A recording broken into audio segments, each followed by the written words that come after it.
Part 3. Wall Prep.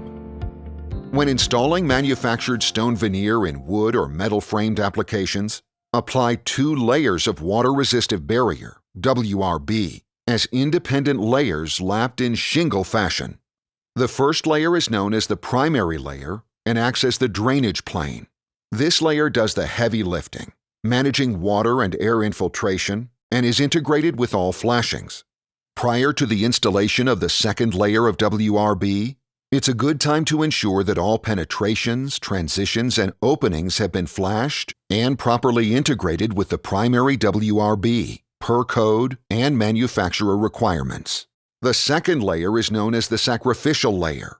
Its purpose is to protect the primary layer from mortar contact. Direct mortar contact with many WRB materials negatively affects the water holdout capabilities of the material.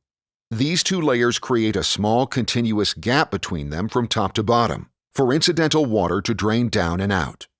Building papers referenced in the building code set the base performance requirements for all WRBs.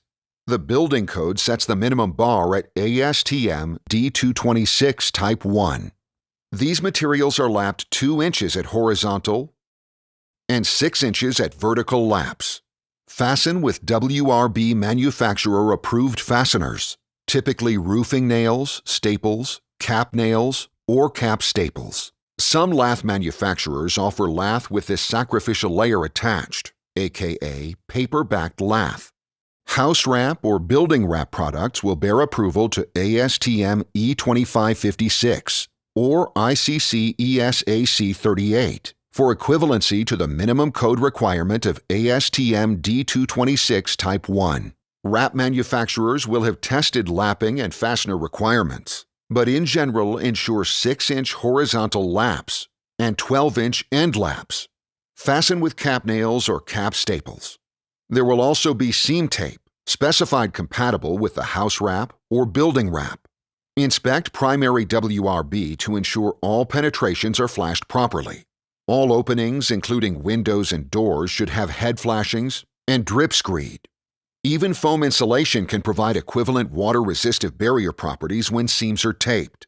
The specific details for foam as WRB must be obtained from that foam manufacturer. Take note, the vertical seams of these materials should be offset. Fairly new are the liquid-applied WRBs, which will function as a primary WRB air barrier. Even newer is weight-bearing WRB, onto which a proprietary mortar bonds veneer directly to the WRB. These are proprietary systems and their instructions must be followed. Your local building code may require a rain screen gap of 1/8 inch to 3/8 inch. The drainage plane gap can be increased with drainage mat or furring strips.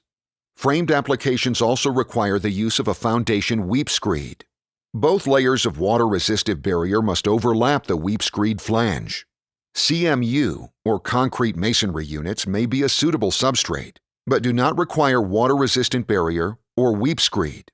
Poured concrete is also suitable, but often requires cleaning to remove form release agents and sometimes adding texture. If you have concerns about moisture migration or bond to the masonry surface, you may add lath and WRB. Thank you for watching. Please view the other videos in this series for additional installation techniques and tips.